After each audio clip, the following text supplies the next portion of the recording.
Board exam से पहले तो हर कोई पढ़ लेता है। हर कोई एक रात पहले प्रिपेयर्ड तो होता ही है। बट क्या ऐसी चीज है जो हमें 95 से 98 तक पहुंचाती है? That is answer writing tips. तो आज की वीडियो में हम लोग डिस्कस करने वाले हैं कि हमें इकोनॉमिक्स बोर्ड एग्जाम के लिए कैसे आंसर राइटिंग करना है।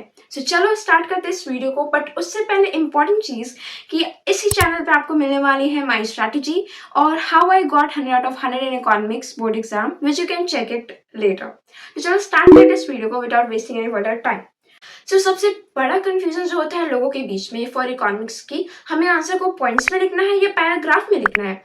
तो आई वुड सजेस्ट, और इवन टीचर्स भी सजेस्ट करते हैं कि आप इकोनॉमिक्स के आंसर को पॉइंट्स में लिखो। इवन ह्यूमैनिटीज के आंसर को भी हम पॉइंट्स में लिखते हैं, तो इकोनॉमिक्स के आंसर को भी आप पॉइंट्स में ही लिखना। एक्सेप्ट इंग्लिश के आंसर, हम सारे आंसर्स को पॉइंट में लिखना ही प्रेफर करते हैं फॉर बोर्ड एग्जाम पर्पस। तो आप पॉइंट्स में ही आंसर्स को लिखना। और पॉइंट्स में आंसर लिखते वक्त you have to underline the keywords. अगर आप कीवर्ड्स को अंडरलाइन नहीं करते हो तो इससे क्या होता है, टीचर पूरा आंसर को पढ़ता है और उनसे उनका टाइम वेस्ट होता है। तो अगर आप पॉइंट्स को अंडरलाइन कर देते हो तो टीचर्स कीवर्ड्स को एक्चुअली तो टीचर्स देखते हैं और वो उनको पता चल जाता है कि आपने पढ़ा है, या फिर उनका कम टाइम यूज होता है तो आपको ज्यादा मार्क्स मिलने के चांसेस रहते हैं।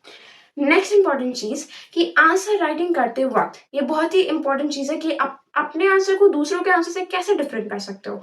वो आप ऐसे कर सकते हो कि जहां जितना हो सके उतना आप फ्लो चार्ट बनाओ। यस, फ्लो चार्ट एक ऐसी चीज है जो ज्यादातर बच्चे नहीं बनाते हैं, और अगर आप बनाते हैं तो इससे आपको मार्क्स फिच करने की चांसेस ज्यादा बढ़ जाते हैं।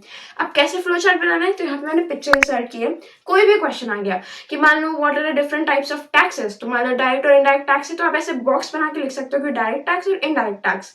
इससे क्या होता है कि एक ओवरऑल आपको व्यू मिल जाता है आंसर को, एग्जामिनर को, कि इस आंसर में इसने ऐसे ऐसे डिवाइड किया, और ये काफी प्रेजेंटेबल और आपका आंसर यूनिक लगता है। नेक्स्ट इंपॉर्टेंट चीज इज कि आप जब भी जितना भी हो सके उतने डायग्राम्स बनाएं, लेकिन आप डायग्राम बनाते वक्त ये जरूर याद रखना कि आप लेबल करना ना भूलें। मोस्ट ऑफ द टाइम बच्चे एक्स एक्सेस वाई एक्सेस करके छोड़ देते हो और लेबल करते ही नहीं है, जिससे टीचर को पता नहीं चल पाता है क्या है, और आपके मार्क्स अननेसेसरली कट हो जाते हैं। So you have to remember कि आप लेबल करना ना भूलें जो भी आपके ग्राफ्स या डायग्राम्स हैं उनको। अब दूसरी और इम्पॉर्टेंट चीज क्या है कि कभी भी डिफरेंस आए तो वो टेबल में ही करना है। ये सबसे इम्पॉर्टेंट चीज है। जब भी डिफरेंस आए टेबल में ही बनाना है। किसी भी चीज में डिफरेंस आए आप दो पार्ट में डिवाइड कर दो आंसर को और टेबल में ही बनाओ। इससे आपका आंसर प्रेजेंटेबल दिखता है और आपको पता चलता है कि चार अलग डिफरेंसेस है टीचर को। तो कभी भी डिफरेंस आए तो टेबल में ही बनाना। मैं इस पर एम्फेसिस कर रही हूँ क्योंकि ये जरूरी है कि आप टेबल में ही बनाओ। टेबल में बनाते हो तो आपको मार्क्स मिलने के ज्यादा चांसेस मिलते हैं। Okay, and another important thing is कि आप आंसर लिखते वक्त हेडिंग्स और सब हेडिंग्स को यूज जरूर करना, क्योंकि अगर आप हेडिंग्स और सब हेडिंग्स का यूज नहीं करते तो ये क्लियर नहीं रहता है कि किस बारे में बात की जा रही है। और जब आप हेडिंग्स और सब हेडिंग्स की बात करते हो, यूज करते हो, तो इससे जो है आपका आंसर ज्यादा प्रेजेंटेबल और क्लियर दिखता है। टीचर को एक अंडरस्टैंडिंग मिल जाती है कि इसने इसकी बात की है, क्योंकि अंदर का पढ़ना बहुत ज्यादा मुश्किल हो जाता है अगर हेडिंग्स और सब हेडिंग्स नहीं लिखी होती है, और ये ज्यादा टाइम कंज्यूम करता है। तो अगेन ये आपके लिए नेगेटिव ही होता है कि अगर आप हेडिंग्स और सब हेडिंग्स ना लिखो आपके मार्क्स के लिए। अभी तक मैं आईडी को लेके या फिर मैक्रो इकोनॉमिक्स के थ्योरेटिकल पर्सपेक्टिव से बात करी थी कि आपको आंसर कैसे लिखना चाहिए। नाउ अब ये हम आते हैं कि हमें न्यूमेरिकल्स को कैसे सॉल्व करना है या फिर उसका आंसर कैसे लिखना है।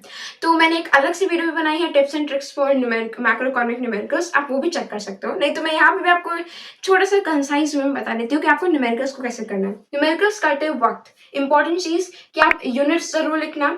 फॉर्मूला लिखते वक्त केवल उसको ऐसे शॉर्ट फॉर्म में नहीं छोड़ना है, बगल में आप फुल फॉर्म्स भी लिखना है जरूर से। एंड यूनिट्स और फॉर्मूला लिखने के साथ साथ अब जो भी आंसर आ रहा है उसको बॉक्सेस में बंद कर देना। इससे आंसर नीट एंड क्लियर लिखता है। अब मैं अपनी बात करूँ तो मुझे लगता है कि कोई एक ऐसी चीज जो मेरे आंसर या मुझे हेल्प की थी फॉर गेटिंग गुड मार्क्स या फिर perfect score in economics was that कि मैंने आंसर काफी अच्छे से प्रेजेंट किया था कि किसी को भी देख के लगे कि वाह इसको सब आता है। भले आपको कुछ आता ना आता हो, लेकिन आंसर ऐसे प्रेजेंट करने के लिए कि हाँ इसको सब आता है। वो कैसे होगा, जब आप फ्लो चार्ट्स ज्यादा से ज्यादा बनाओ और डायग्राम्स और हेडिंग्स और सब हेडिंग्स का यूज करो। ऐसा करने से ही आपको ज्यादा से ज्यादा मार्क्स मिल सकते हैं, क्योंकि 95 तक तो सबके मार्क्स आ जाते हैं, बट उससे आगे बढ़ने के लिए आपको कुछ एक्स्ट्रा करना पड़ेगा, और वो तभी हो पाता है जब आप ये कुछ एक्स्ट्रा एफर्ट्स लगाओ। So that was it for my video. I hope you may have like this video. If it is then comment down and tell me कि आपको और किसी वीडियोस चाहिए। और अभी इकोनॉमिक्स का 20 डे चैलेंज चल ही रहा है, तो go and check that also, और कम्युनिटी पोस्ट पे आपको मिल जाएंगे सारे challenges. So go and do that. Will see you in next video. Till then take care, bye bye.